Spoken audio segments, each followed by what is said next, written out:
السلام عليكم ورحمة الله وبركاته. في هذا المقطع سوف نسرد بعض الأخبار الجديدة التي توالت حول علاقة المغرب بالجزائر، ونفتتحها بالخبر الذي يقول: الرئيس التونسي يتدخل لوقف التصعيد الجزائري المغربي، حيث أنه بعد تبادل اتهامات بين الرئيس الجزائري ورئيس الدبلوماسية المغربي ناصر بوريطة في قمة دول عدم الانحياز وعدم تأجيل المناورات العسكرية ل5 ماي في تندوف والتي تحتضن قوات بوليساريو، اضطر الرئيس التونسي في هذا الشهر الفضيل إلى التحرك لتخفيف التصعيد بين الجارين المغاربيين.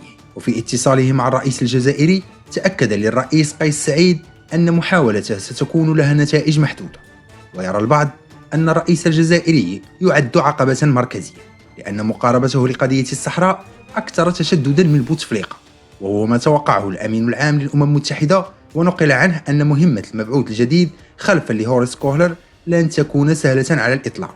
وتخوف الدبلوماسيين من هذه المهمة ورفض أن يكون دورهما هو التذكير بمواقف الأطراف. ويفسر المصدر بقوله: لأول مرة هناك رئيس جزائري ينظر إلى قضية الصحراء بأنها قضية حياة أو موت، وهو ما يحدث حاليا، ولذلك اكتفى الرئيس التونسي بمحاولة وقف التصعيد في هذه الظروف الصعبة التي يمر منها البلدان المغرب والجزائر وباقي المنطقة بسبب وباء كورونا المستجد. إذا كنت من المتابعين الجدد اشترك الآن في القناة ليصلك الجديد بالضغط على الزر الأحمر أسفل القناة مع تفعيل الجرس، ولا تنسوا دعم المقطع بلايك. شكرا لكم جزيلا الشكر.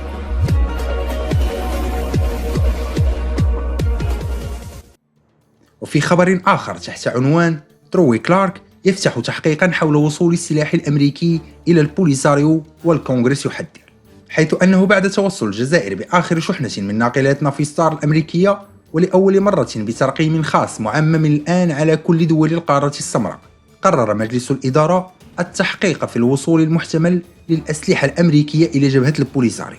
ودقق تروي كلارك المدير التنفيذي للشركة المصنعة في مسارات أرقام مبيعاته نحو إفريقيا، وإلى الآن تعد الجزائر في خارطة الشركة ضمن برنامج العمل في الشرق الأوسط، وفي 152 وحدة 2 منها في الصيانة.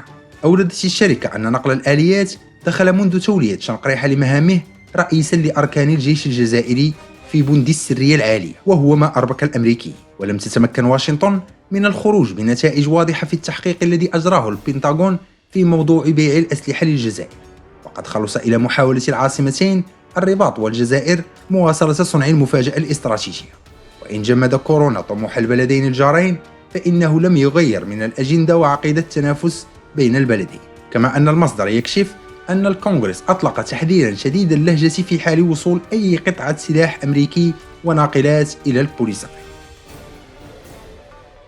ولد الغزواني يستمع إلى اقتراح اقتصادي يدعم اتفاقيات موريتانيا مع جهة الداخلة، وهذا حيث أبدى المستشار السابق للرئيس البوركينابي السابق بليز كومباوري الموريتاني مصطفى الشافعي وجهة نظر غير معهودة في سياسات نواكشوط. وجرى اتصال بين الرئيس ولد الغزواني ومصطفى الشافعي في الأسبوع الأول من شهر رمضان الجاري، حين اعتبر المنفي سابقا في الساحل العاج أن اتفاقا اقتصاديا بين بلاده مع جهة الداخلة كما فعل الاتحاد الأوروبي قد يكون الخطوة الصحيحة. وبهذا فإن المقترح ليس له أي بعد سياسي، بل إنه يخدم منطقة اقتصادية حرة تشمل الداخلة ونواديبو. وترسيم المغرب لحدوده البحرية مع جزر الكناري وموريتانيا جعل الأمور معقدة لإنجاح هذا المشروع، ومع ذلك فإن رؤية أخرى تنشأ ويتم تداولها في الوسط الحاكم. وفي خبر آخر تحت عنوان: الأباتشي وصواريخ هيلفاير الأمريكية في تندوف قرب الجدار الدفاعي المغربي، حيث شاركت مروحيات AH-64 الأمريكية بالإضافة إلى صواريخ هيلفاير في مناورات تندوف على بعد 3 أميال فقط من أقصى نقطة للجدار الدفاعي المغربي في الصحراء، وهو ما شكل مفاجأة للمتتبعين لأن الجنرال شنقريحة قائد الأركان الجزائري قرر كسر المعادلة، وذلك بإدخال سلاح واشنطن في مناورات 5 ماي 2020، والتي لم يؤجلها الرئيس عبد المجيد تبون بسبب كورونا، والرئيس هو وزير الدفاع، فيما رئيس الأركان الجزائري هو وزير الدفاع بالنيابة، وهو ما يجعل الملك المغربي والرئيس الجزائري بحكم قيادتهما للمؤسستين العسكريتين لبلديهما يشرفان شخصيا على كل التفاصيل العسكرية. ومنذ سنة 2002 عمل البنتاغون على تسهيل مساطر بيع السلاح الأمريكي إلى الجزائريين. توجت بصفقة 2009 التي ضمنت الأباتشي لمحاربة الإرهابيين، وبقيت في هذه الخانة إلى حين إقالة بوتفليقة وتولي شنقريحة مكان القيد صالح. فكان ضمن قراراته إعمال السلاح الأمريكي شرق الجدار الدفاعي، وهو قرار سيؤثر ولا شك على قواعد اللعبة في المنطقة. ونختم إخواني بهذا الخبر الذي يقول حرب جنوب إفريقيا على عثمان بن جلون، حيث أنه قبل أن يقود البريطاني الجنوب إفريقي دانيال مامنيل المجموعة المالية وبنكها أبسا، وشحته جمعية أبزيب سنة 2019 بوسامها، وذلك من أجل محاصرة البنك المغربي للتجارة الخارجية الإفريقية والذي يمتلكه عثمان بن جلون والمدعوم صينيا.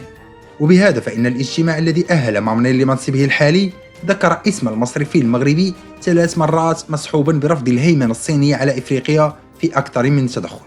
وحجبت خطة أبزا انتشار البنك المغربي في 3 دول على الأقل، كما عرقلت نواة له في شرق إفريقيا بدعم شخصي من رئيس جنوب إفريقيا. ويركز عمل أبزا في غرب القارة على نيجيريا، وله فروع في باقي القارة بغانا وكينيا والموزمبيق والسيشل وتنزانيا وزامبيا وأوغندا، وهي مناطق تعتبره الجمعية السوداء للخدمات الأمنية أبزيب جزءا من استراتيجيتها ضد البنك المغربي للتجارة الخارجية، وذلك لاعتباره قاعدة صينية ستنطلق من طنجة لغزو إفريقيا، كما في التدخل السابع لهذه الجمعية النافذة في القارة السمراء.